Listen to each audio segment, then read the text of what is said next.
Clip number 503۔ اس clip میں آپ قرآن پاک کی سورہ یونس کی آیت نمبر 89 سے 91 تک کی تلاوت، ترجمہ اور تفسیر قرآن صراط الجنان سماعت فرمائیں گے۔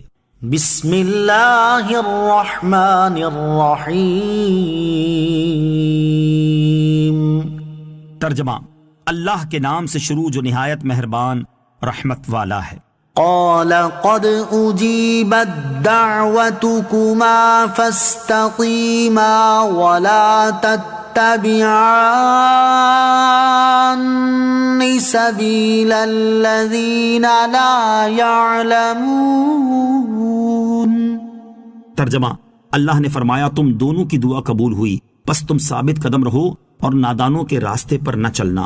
قال قد اجیبت دعوتکما، اللہ نے فرمایا تم دونوں کی دعا قبول ہوئی۔ اس آیت میں دعا کی نسبت حضرت موسیٰ اور حضرت ہارون علیہ السلام دونوں کی طرف کی گئی۔ حالانکہ حضرت موسیٰ علیہ السلام دعا کرتے تھے اور حضرت ہارون علیہ السلام آمین کہتے تھے۔ اس سے معلوم ہوا کہ آمین کہنے والا بھی دعا کرنے والوں میں شمار کیا جاتا ہے۔ یہ بھی ثابت ہوا کہ آمین دعا ہے، لہٰذا اس کے لیے اخفا ہی مناسب ہے۔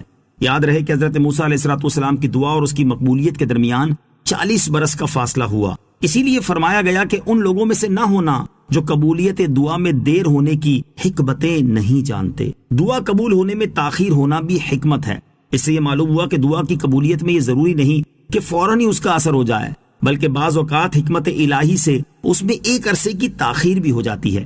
نیز اس شخص کی دعا ویسے ہی قبول نہیں ہوتی جو شور مچائے کہ اس نے بڑی دعا کی مگر قبول نہیں ہوئی۔ چنانچہ حدیث پاک میں ہے، مسلم شریف کی حدیث ہے، حضرت ابو ہریرہ رضی اللہ تعالیٰ عنہ سے روایت ہے، رسول اللہ صلی اللہ تعالیٰ علیہ وسلم نے ارشاد فرمایا، بندے کی دعا قبول ہوتی ہے جب تک کہ وہ گناہ یا قطع رحمی کی دعا نہ مانگے اور جب تک جلد بازی سے کام نہ لے۔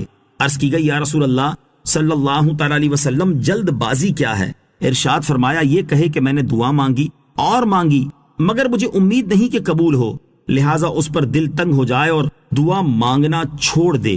اسی لیے دعا کے آداب میں سے یہ بھی بیان کیا گیا ہے کہ قبولیت کے یقین سے دعا مانگو، جیسا کہ حضرت ابو ہریرہ رضی اللہ تعالیٰ عنہ سے روایت ہے اور ترمذی شریف کی حدیث ہے کہ نبی اکرم علیہ السلام نے ارشاد فرمایا، تم اللہ تعالیٰ سے قبولیت کے یقین کے ساتھ دعا مانگا کرو اور جان لو کہ اللہ تعالیٰ غافل دل سے دعا کرنے والے کی دعا قبول نہیں فرماتا۔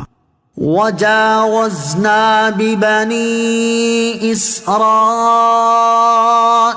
البحر فأتبعهم فرعون وجنوده بغيا وعدوا حتى إذا أدركه الغرق قال آمنت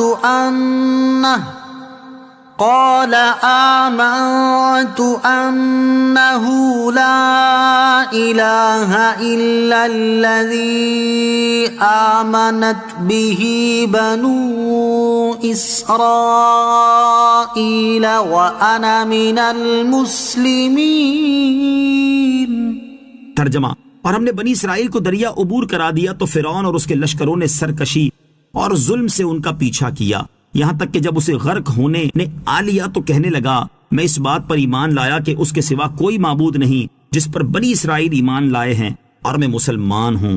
قال آمنت، فرعون نے کہا میں ایمان لایا۔ جب اللہ تعالیٰ نے حضرت موسیٰ اور حضرت ہارون علیہ السلام کی دعا قبول فرما لی تو بنی اسرائیل کو حکم دیا کہ وہ ایک معین وقت میں مصر سے روانہ ہو جائیں اور اس کے لیے اپنا سامان بھی تیار کر لیں۔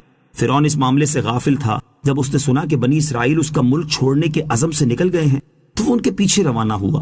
جب حضرت موسیٰ علیہ السلام اپنی قوم کے ساتھ روانہ ہوئے اور دریا کے کنارے پہنچے اور ادھر فرعون بھی اپنے لشکر کے ساتھ ان کے قریب پہنچ گیا تو بنی اسرائیل شدید خوف میں مبتلا ہو گئے، کیونکہ سامنے دریا تھا اور پیچھے فرعون کا لشکر۔ آگے بڑھتے ہیں تو دریا میں ڈوب جائیں گے، پیچھے ہٹتے ہیں تو فرعون کا لشکر انہیں ہلاک کر دے گا۔ اللہ تعالیٰ نے اس خطرناک حالت میں ان پر اس طرح انعام فرمایا کہ دریا میں ان کے لیے ایک راستہ ظاہر کر دیا۔ پھر حضرت موسیٰ علیہ السلام اپنے اصحاب کے ساتھ اس میں داخل ہو کر دریا کے پار تشریف لے گئے۔ اللہ تعالیٰ نے دریا میں بننے والے رستے کو اسی طرح خشک رکھا تاکہ فرعون حضرت موسیٰ علیہ السلام کے تعاقب میں اپنے لشکر کے ساتھ اس میں داخل ہو جائے۔ جب فرعون اپنے پورے لشکر کے ساتھ اس دریائی راستے میں داخل ہو گیا تو اللہ تعالیٰ نے دریا میں پڑے ہوئے شگاف کو ملا کر فرعون کو اس کے پورے لشکر سمیت ڈبو دیا۔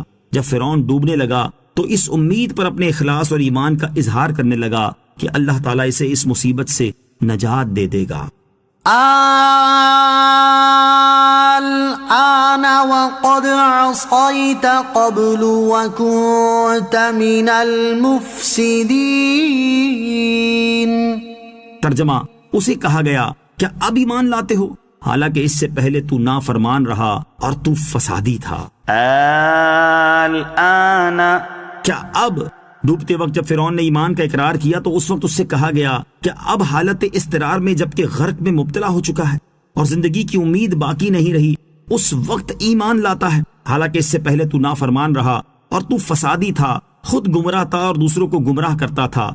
مروی ہے کہ ایک مرتبہ حضرت جبرائیل علیہ السلام فرعون کے پاس ایک تحریری سوال لائے جس کا مضمون یہ تھا کہ ایسے غلام کے بارے میں بادشاہ کا کیا حکم ہے جس نے ایک شخص کے مال و نعمت میں پرورش پائی، پھر اس کی ناشکری کی اور اس کے حق کا منکر ہو گیا اور اپنے آپ مولا ہونے کا مدعی بن گیا۔